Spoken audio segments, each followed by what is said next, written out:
You don't have to be on every platform, and in fact, trying to be everywhere would be a fast way to burning out your team and diluting your content to the point that it no longer works. In this episode, we're going to look at making smarter, more deliberate decisions about where you publish your content and the types of content that you create.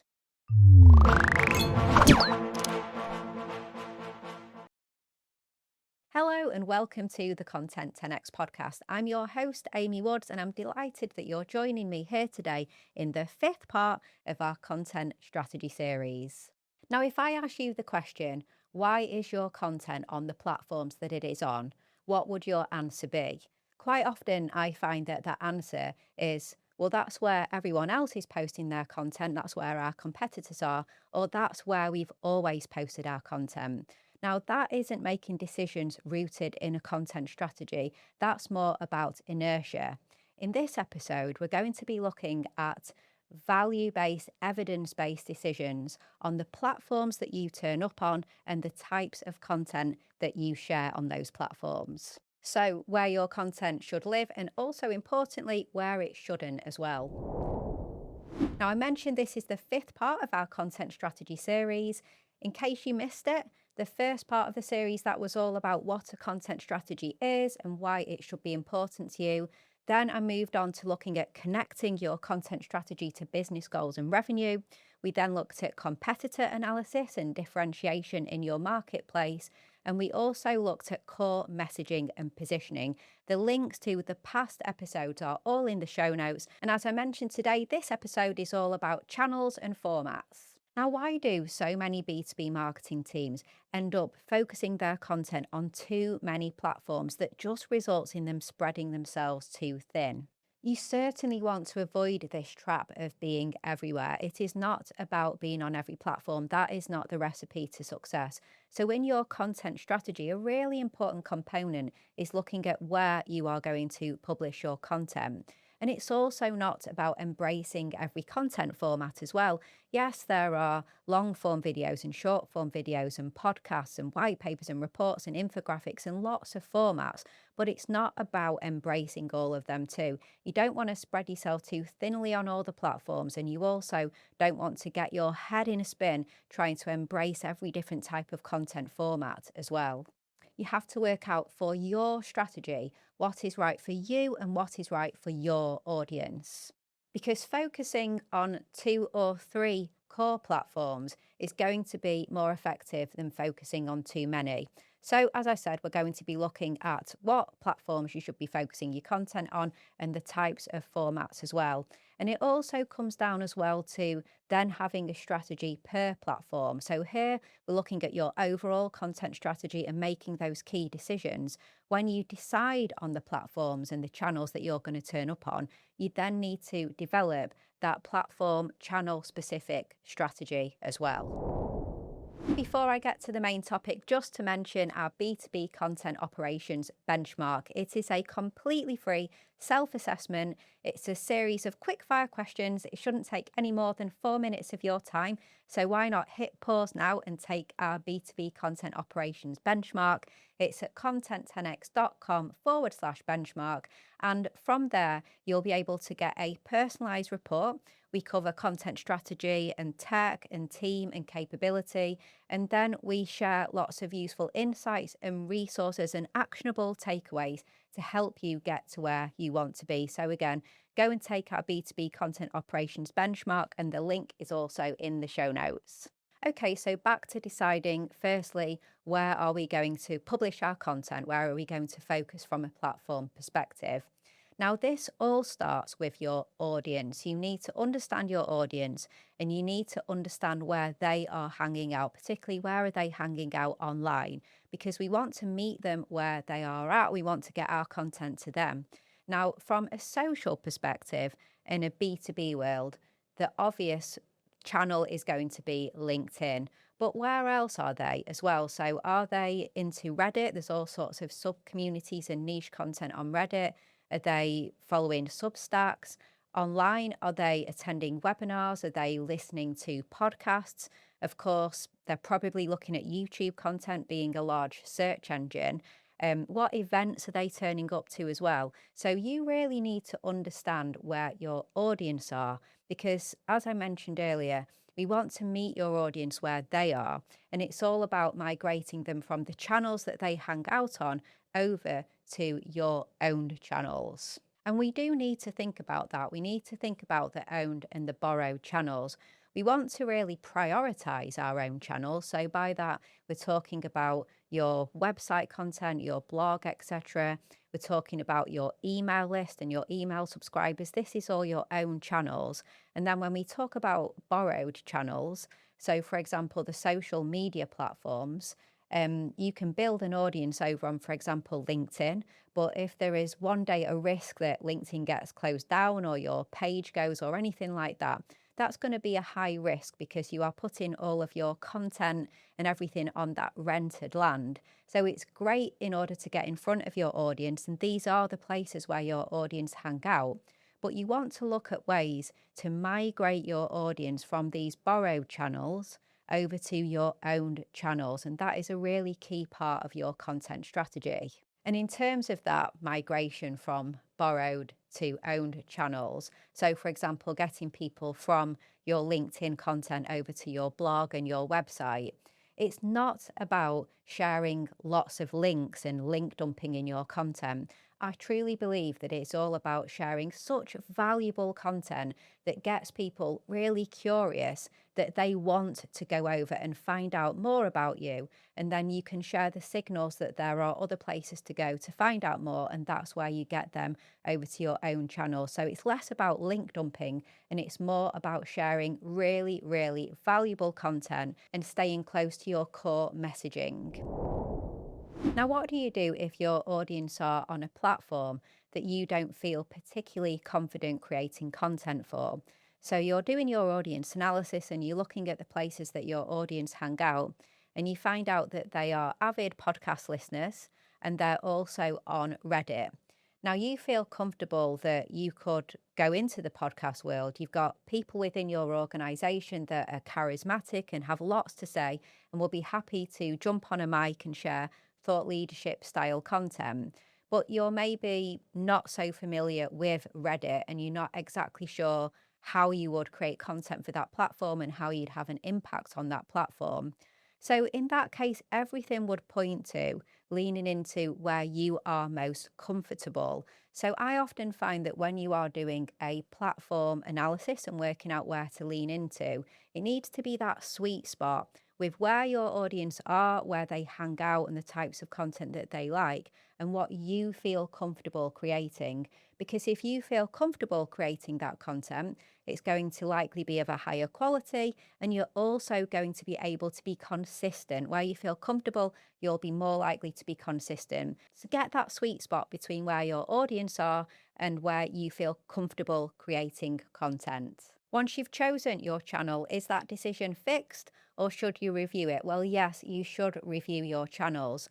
What worked on LinkedIn 6 months ago may not work today. So you always need to be reviewing your channels and you need to be thinking about how your audience shifts and changes in their behaviors and their preferences and also the types of content that they like.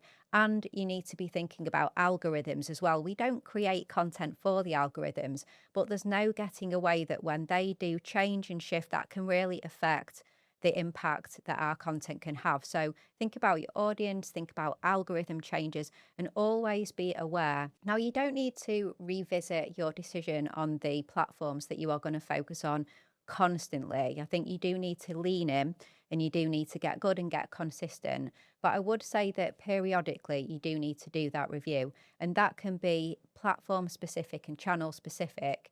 I always say that a content strategy should have at least some kind of quarterly review of looking at key KPIs and seeing if you're on track with things. And I would say that do a quarterly review very much within that strategic review of your channels and look at the signals, see what's working, what's not working, and always make sure that you are evolving. Perhaps making bigger decisions in terms of whether you're going to stay or leave a channel, you might want to do not quite on a quarterly basis. Perhaps that would be more of an annual review. But the main point here is that the decisions you make on the channels are not going to be set in stone because things do change all the time. So do make sure that you are doing a review. So, when you've decided on the channels that you're going to create content for, you then need to be thinking about the content formats. In the same way that you shouldn't try and be everywhere, I also believe that you shouldn't try and create everything as well, every type of content format. You need to lean in and make particular decisions. And this needs to be platform specific as well. Now, I'd like to mention episode 347 of the Content 10x podcast. It was called Why Not All Content Works Everywhere, and that's a good thing. And that was all about intent. So go check that out. We'll put a link in the show notes. You can read the blog post or you can listen to the podcast episode. But that was about two angles of intent. Firstly, you want to consider the intent of your audience when they come to a particular platform or channel. Why are they there? What kind of content do they expect to see? So if they're going over to TikTok, they're probably going to be expecting light-hearted, fun content, not taking itself too seriously, and they're probably expecting to be entertained in some way. Whereas if they go over to LinkedIn, their intent there is probably to be educated, to read something insightful. They may have more of an open mind towards learning something new about their profession or their industry, and of course, just connect with other people as well, like minded people. So, people will be in a different mindset and a different frame of mind on the types of platforms that they go on. So, when you create content for that platform, you need to think about that intent and you need to create content in a style that is in line with what they expect. So, something that you create for LinkedIn, you're probably not going to create exactly the same content for TikTok because it's just not meeting people where they are at and their frame of mind when they go on that platform. And you also need to think about your intent as well. So, it's not just about the audience and their intent on that platform, although that is obviously very significant. But what is your intent with that piece of content as well? What do you want people to do? What do you want them to think and feel? Do you want them to take some sort of action, to engage, to comment, to share? Do you want them to get in touch with you? Do you want to go and follow some further content? So think about that as well, the intent of your audience on the platform, and also what is your intent with that particular piece of content as well. And another important question here is, should you consider your customer journey? So when you're choosing your channels and your formats, you should be thinking about the journey that your audience goes on. The same person will have different wants and desires and expectations when it comes to the types of content that they would like to consume, just based on where they are in the journey. For example, if they're just at that awareness phase, then maybe it would be more thought leadership style content and industry news and that kind of content that would interest them. But then they move more to the consideration phase. They might want to look at things like case studies and webinars, get into a little bit more detail with you. And finally, when they're at the decision phase, well, that might be looking at customer stories and product demos and that kind of content. So when you're choosing your formats and your platforms, a key thing to consider is that customer, that buyer journey as well. And this is something that I covered in part 2 of the Content Strategy Series, which was all about how to connect your content strategy with your business goals and your audience.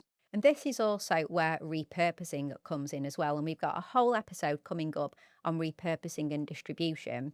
But you can find smart ways and systems to repurpose your content so that you are creating content for different stages of the funnel. You're basically doing more with less, leaning into a particular type of content for that stage in the buyer journey, and then repurposing it in slightly different ways to suit the other stages of the journey that your customers are going to be going on with you. Another really important question is, how many platforms should you focus on?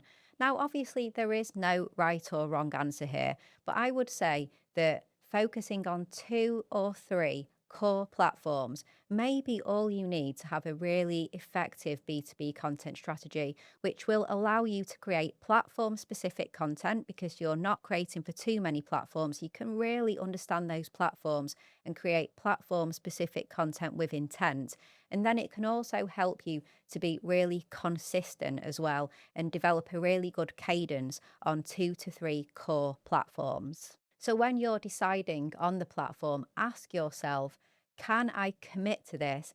Can I be consistent? And can I sign up to a regular cadence on this platform to allow me to really hone in on the core messaging and positioning and just be there for my audience on a regular basis with the kind of content that is going to resonate and connect with them?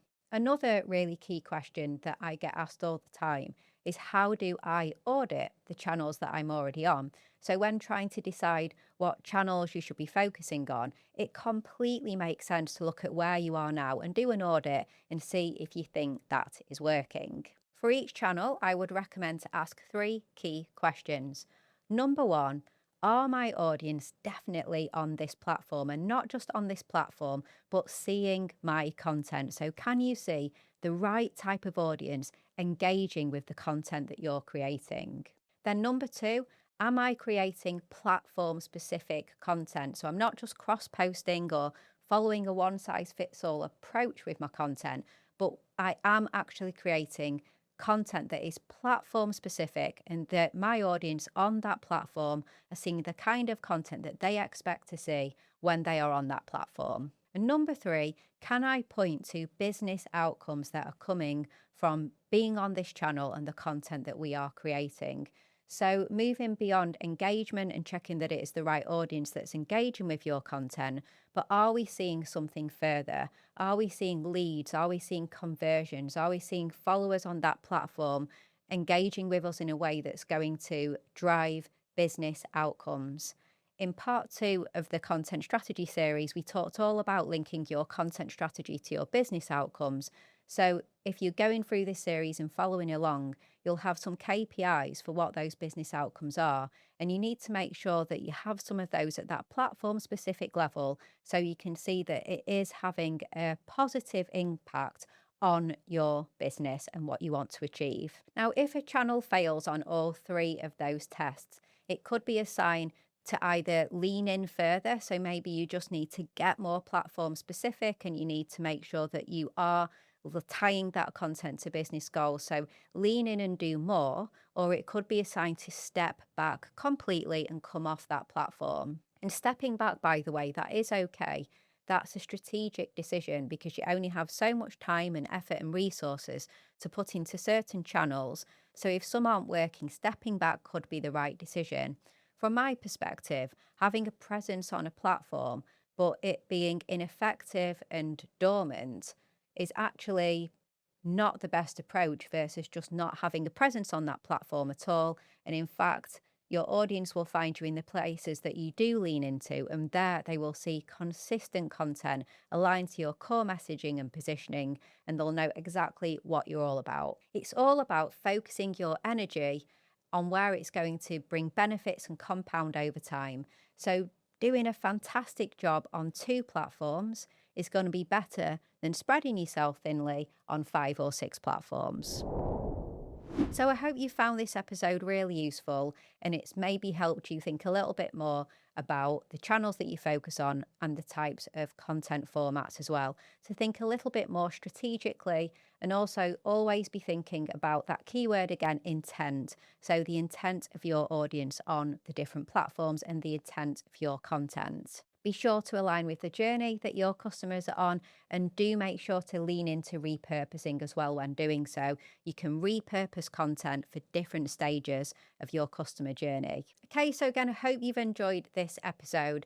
It's part 5 of our strategy series. We've covered content strategy and what it's all about and why. We've looked at alignment with business goals. We've looked at competitor analysis, messaging and positioning. Today, we've looked at the channels and formats. In the next part of our content strategy series, we're going to be looking at one of my favorite topics, which is the repurposing and distribution of your content. So links will be in the show notes, and follow along either on the podcast apps, our website, or on our YouTube channel.